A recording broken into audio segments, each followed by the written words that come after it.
We call upon duty bearers to prioritize investment in innovative and sustainable water infrastructure that would enable equitable access to water for my community.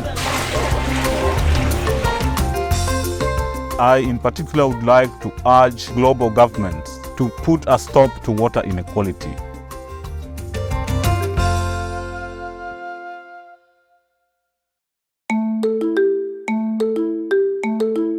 My name is Edwin Odhiambo. I run an organization by the name Youth and Urbanism. What we do is to empower youth from the informal settlements, especially within urban environments. My name is Patrick Ochieng. I work for a national NGO known as Ujamaa Center, which is an organization for the benefit of public. So it's difficult to understand the contradiction that you have all these things, abundance, but you have a society that is that poor and that every year has to be given relief food. What we thought communities lacked was accompaniment. And so they didn't know what they didn't know. So we said, let's help communities to know what they need to know. And so bringing to them the awareness that these resources are theirs, that they can demand rights, so that there's environmental justice, but there's also water justice. In this area, water is a problem because as much as we are talking of supply, the population is overwhelming. We go for days without getting water in the name of rationing. Some of the solutions I've seen work in Mathare, one on issues to do with storage. We have youths that buy tanks, and when we have water, they fill up the tanks. When we are getting into periods where we have rationing, then the tanks can be able to supply the community.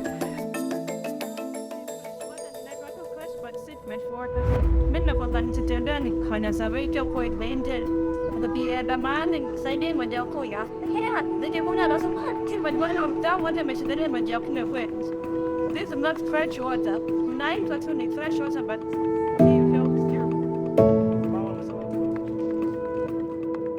essentially, what we've been able to do to deal with these water governance challenges is to organize community state reflection, where those who are duty bearers meet with communities that are water users. And so that there's an exchange of ideas and discussions around what can be done to improve, the service. Because at the end of the day, the water service providers are saying they want to provide efficient service. The water users are best placed to give them feedback. And so what Ujamaa organizes are feedback meetings where the service users can tell service providers what the gaps are and some of the solutions that they may propose.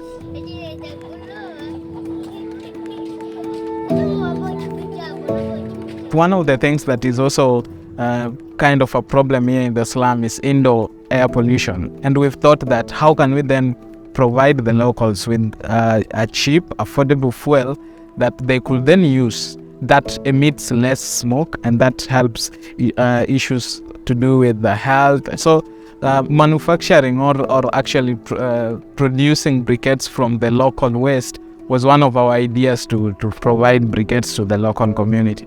I like the intake of that because we are seeing locals have embraced it and they are buying it. And as we talk of water, we can also help them see that it is a collective effort to try and salvage our environment as a whole.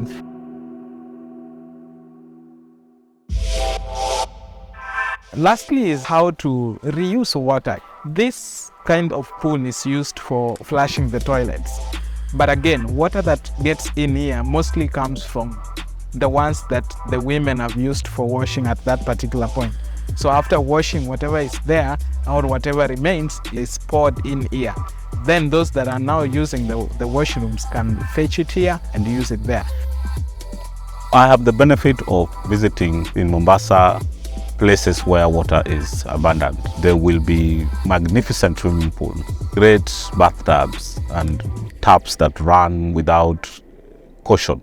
In very sharp contrast to what I see when I go to the informal settlement where we work, the smell that hits you confirms to you that water is a problem.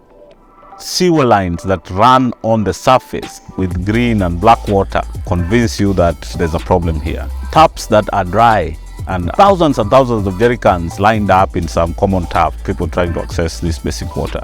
And a lot of times the water that they fight for is salty, because in other places people have good water and they get good water every day of the week. In those other spaces, it's a few days of the week. For me, this contrast is really painful, and it's what drives us to continue advocating for water justice